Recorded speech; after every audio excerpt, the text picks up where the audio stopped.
예술가는 예술작품을 통해 우리에게 무엇을 전달하려고 하는 것일까? 철학자 아리스토텔레스는 예술작품을 현실 세계를 모방하여 제작한 사물로 규정하고, 예술가는 예술작품을 통해 우리에게 현실 세계에 대한 지식과 깨달음을 준다고 말한다. 이러한 그의 예술가는 그의 세계관과 밀접한 연관이 있다. 가의 일문단은요, 예술에 대한 아리스토텔레스의 정의와 그의 예술관에 대해서 이야기하고 있어요. 아리스토텔레스는 현실 세계의 모든 사물은 진료와 형상으로 구성된 하나의 실체로 보았다. 그가 말하는 진료란 사물을 구성하는 물질적 재료를 의미한다. 그리고 형상은 그 사물의 보편적 개념이나 가치, 본질을 의미한다. 그는 예술작품의 진료와 형상 또한 마찬가지라고 주장했다. 그에 따르면 예술가는 자신이 이해한 사물의 형상을 진료에 담아 예술작품으로 재현한다. 그래서 감상자는 예술작품을 감각적으로 경험하면서 예술가가 담은 사물의 형상을 이해할 수 있다. 즉, 예술작품이 현실 세계를 이해하는 매체가 되는 것이다. 이 문단은 아리스토텔레스가 주장한 예술작품의 진료와 형상에 대한 이야기였습니다. 3문단입니다. 이러한 아리스토텔레스의 예술관은 18세기 비평가 실러에게 이어진다. 당시 정치적 혼란과 폭력이 지속되는 현실에 환멸을 느낀 실러는 시민들의 도덕성을 함양할 방법을 고민했고, 그의 해결책으로 예술을 선택했다. 그는 예술가가 아름다움이라는 형상을 예술작품의 진료에 담아 표현하면 감상자는 미적 경험을 통해 도덕성을 회복할 수 있다고 말한다. 또한 감상자의 미적 경험을 극대화하기 위해서는 예술작품의 진료가 지닌 물리적 성질이 드러나지 않아야 한다고 주장한다. 예를 들어 조각가가 대리석을 조각하여 인체의 고운 피부를 표현하고자 할 때 대리석이 지닌 표면에 거친 특성이 드러나지 않아야 매끄러운 피부의 미적 가치가 감상자에게 온전히 전달된다는 것이다. 결국 예술의 목적이 달성되기 위해서는 예술작품의 진료가 투명한 매체로 기능해야 한다는 것이다. 아리스토텔레스는 지식과 깨달음을 줘야 한다는 같은 맥락과 가겠습니다. 실러의 진료는요, 투명한 매체이자 특성이 없어야 된다는 입장이었고요. 3문단은요, 아리스토텔레스 예술관을 계승한 실러의 예술관에 대한 이야기였어요. 반면 20세기 미술가 비평가 그린버그는 예술작품의 진료가 불투명한 매체로 기능해야 한다고 보았다. 그는 예술은 교육이나 정치적 의도 등을 실현하는 수단이 되어서는 안 되며 예술은 그 자체가 목적이 되어야 한다고 주장했다. 그래서 예술가가 진료의 물리적 성질을 갖는 표현의 가능성에 주목해야 하며 예술 장르 그 자체가 가지는 순수성을 실현하기 위해 노력해야 한다. 가령 화가가 캔버스의 평면, 물감의 색채와 질감 등에 집중할 때 회화라는 예술 장르만이 지닌 고유한 순수성을 실현할 수 있게 된다. 즉, 회화에 사용된 진료는 회화라는 예술 장르를 규정하는 기준이 미적 매체가 되는 것이다. 자, 그렇다면 실러와 그린버그는 대조적인 사람이 되겠네요. 자, A와 B라고 있으니까 출제 요소가 되겠죠.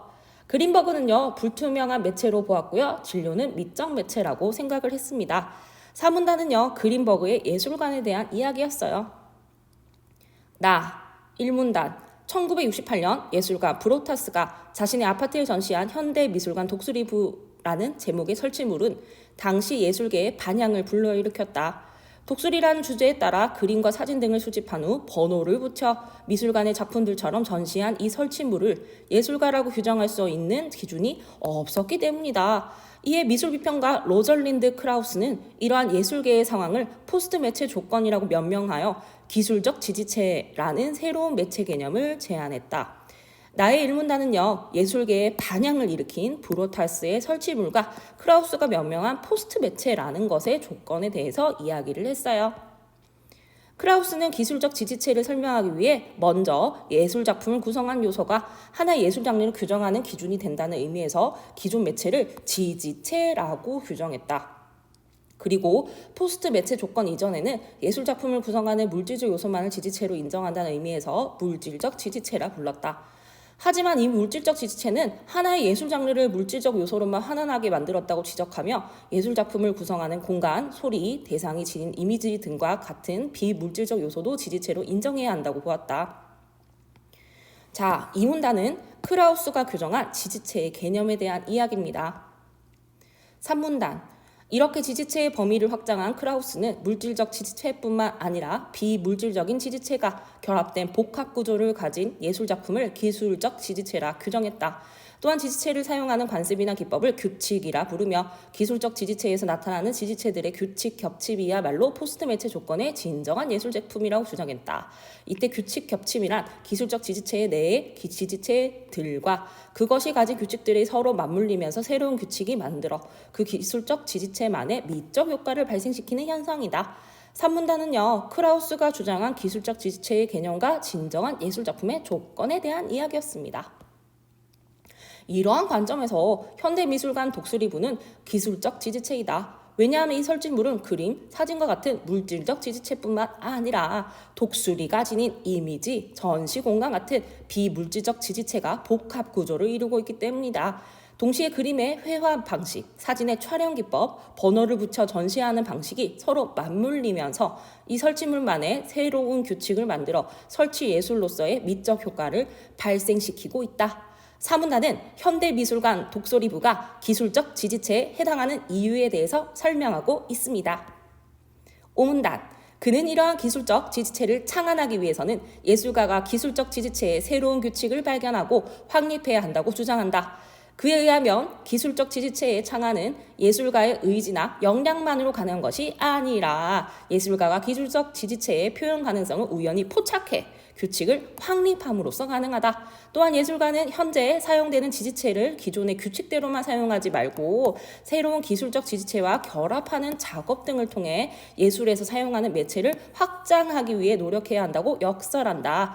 왜냐하면 그것이 포스트 매체 조건에서 다양한 지지체로 새롭게 시도하는 예술가들은 이것은 예술이 아니다 라고 하는 구속에서 벗어나게 하고 이것도 예술이다 지지하는 바탕이 되기 때문이다. 오문단은 기술적 지지체를 창안하기 위한 조건에 대한 이야기였습니다. 첫 번째 문제는 내용 전개 방식 파악하기 문제였습니다. 정답은요, 바로 3번이었습니다. 나와 달리 가는 특정 관점과 관련된 개념을 정의한 후 이와 관련된 학자 사이의 견해를 비교하고 있다라고 되어 있네요. 정답은 바로 3번이었고요. 나머지 것들은 틀린 부분에 선생님이 X를 쳐두었으니까 여러분도 X를 치면서 공부하기를 바랍니다. 두 번째 문제는요, 내용 추론하기 문제였어요. 자, 각각 틀린 부분에 선생님이 다 X를 쳐두었고요.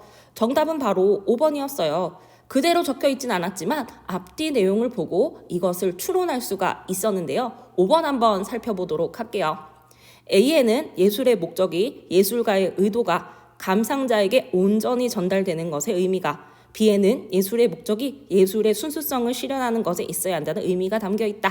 이렇게 추론할 수가 있겠습니다. 정답은 바로 선지 5번이었습니다. 지지체에 대한 세부 내용 확인하기 문제입니다. 적절하지 않은 것은 선지 1번, 포스트 매체 조건에는 사물의 소리도 지지체가 될 수 있다. 맞고요. 선지 2번, 포스트 매체 조건에는 규칙, 관습, 기법을 말한다. 맞습니다. 3번 보도록 하겠습니다. 3번이 오답이 될 수도 있을 것 같은데요. 선생님이 빨간색으로 적어두었습니다.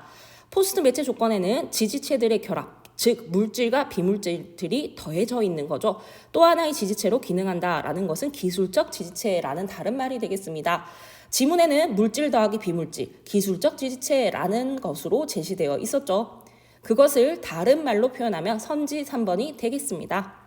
정답은요, 선지 4번이었어요.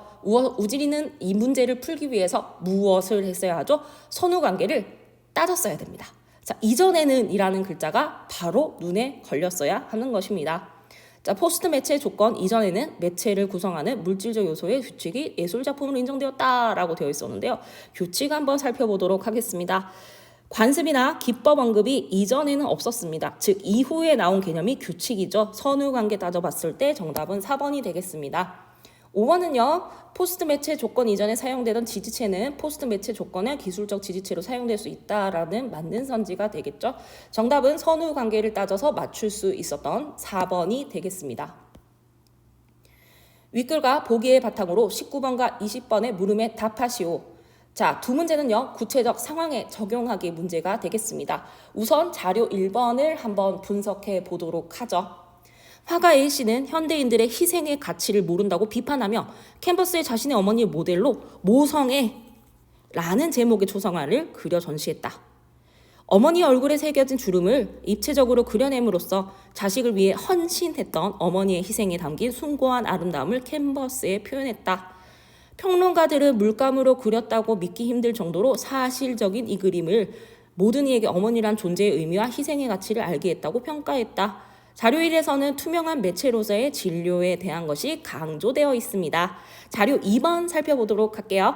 예술가 B는 쳇바퀴 형태를 본떠 캔버스 위에 목탄으로 원을 그린 후 불규칙한 형태로 계속해서 덧칠해 작품 B를 그리면서 목탄에 거친 질감이 쌓여가는 순간순간을 16mm 카메라로 촬영했다. 그리고 완성된 목탄 앞 작품 B를 미술관 벽에 걸어두고 촬영했던 영상들을 작품 B 위로 연속해서 비추는 작품 C라는 전시물을 미술관에 출품했다. 평론가들은 작품 B를 보고 이것이야말로 목탄의 질감이 살아있는 진정한 목탄아이다. 이거 누가 얘기했죠? 그린버그가 얘기한 진료였습니다. 라고 평가했다. 또한 작품 B와 영상을 결합한 작품 C에서 현대인의 고통이 생생하게 드러난다고 평가했다라고 되어 있습니다. 자, 그러면 문제를 풀러 가볼까요? 윗글을 바탕으로 보기를 이해한 내용으로 적절하지 않은 것은 선지 1번 보겠습니다. 자료 1의 캔버스를 실러는 투명한 매체로 캔버스의 질감이 살아있지 않아서 투명한 매체로 볼 수 있겠죠. 물질적 지체로 보겠군. 맞는 선지가 되겠고요. 선지 2번 자료 1의 캔버스와 물감을 아리스토텔레스와 실러는 모두 예술작품의 진료로 보게끔 맞는 선지가 되겠습니다. 선지 3번 자료 1의 어머니의 희생에 담긴 숭고한 아름다움을 아리스토텔레스는 모두 형상으로 보게끔 맞는 선지가 되겠습니다. 선지 4번 자료 2의 목탄을 그린버그는 미적 매체로 즉 불투명한 매체로 크라우스는 물질적 지체는 목탄 재료로 그림을 그리는 거겠죠. 정답은요 바로 선지 5번이었는데요. 자료 2의 캔버스를 그린 버그는 불투명한 매체로 미적 매체 똑같은 얘기가 되겠죠. 크라우스는 작품 C에 활용된 작품 B를 비물질적인 지지체로 보겠군 이라고 되어 있는데요. 이 부분이 틀렸거든요. 살펴보도록 할게요. 작품 B는 그림이죠. 영상이 지나간다면 비물질적인 지지체로 볼 수가 있겠습니다. 그래서 이 부분이 틀렸다라고 보아서 정답은 선지 5번이었습니다. 윗글을 읽은 학생이 학자들의 입장에서 보기에 대해 보인 반응으로 적절하지 않은 것은 선지 1번 아리스토텔레스는 자료 1의 초상화와 자료 2의 작품 B는 모두 형상과 진료로 구성된 하나의 실체라고 보겠군. 맞는 선지가 되겠고요. 2번 실러는 자료 2의 B씨보다 자료 1의 A씨가 감상자에게 자신의 의도를 그렇죠. 목탄화보다 어머니의 숭고한 가치를 전달하는 것이 더 좋다라고 보겠죠. 정답은 바로 3번이었습니다. 그린버그는 자료 2의 작품 B와 달리 자료 1의 초상화는 예술 그 자체의 목적이 되었다고 보겠군. 자, 이게 틀렸는데요. 여기 내려가 보도록 하겠습니다. 그린버그는 초상화를 비판하고 작품 B를 더 높게 평가할 것입니다. 목탄의 질감 순수, 초상화는 의도가 있다고 보기 때문입니다. 예술 그 자체가 목적이라고 보는 입장이기 때문입니다. 그래서 정답은 3번이 되겠고요. 4번, 5번 살펴보도록 할게요. 선지 4번 크라우스는 자료 1의 초상화와 달리 자료 2의 작품 B는 어떤 거죠? 목탄의 질감이 살아있어 하는 게 작품 B였죠. 물질적 요소가 하나의 예술 장르를 규정하는 기준이 되었다고 보겠군. 맞는 선지가 되겠고요. 선지 5번 크라우스는 자료 1의 초상화와 달리 자료 2의 작품 C는 기술적 지지체로 규칙 겹침이 나타난다고 보겠군. 그림은 물질적 지지체고요. 영상은 비물질적 지지체로서 합쳐져서 하나의 예술계가 되므로 기술적 지지체라고 볼 수가 있겠습니다. 많은 선지가 되겠습니다. 자, 기획에서 미음의 사전적 의미로 적절하지 않은 것은 어휘의 사전적 의미 파악하기 문제네요. 정답은 바로 2번이었습니다.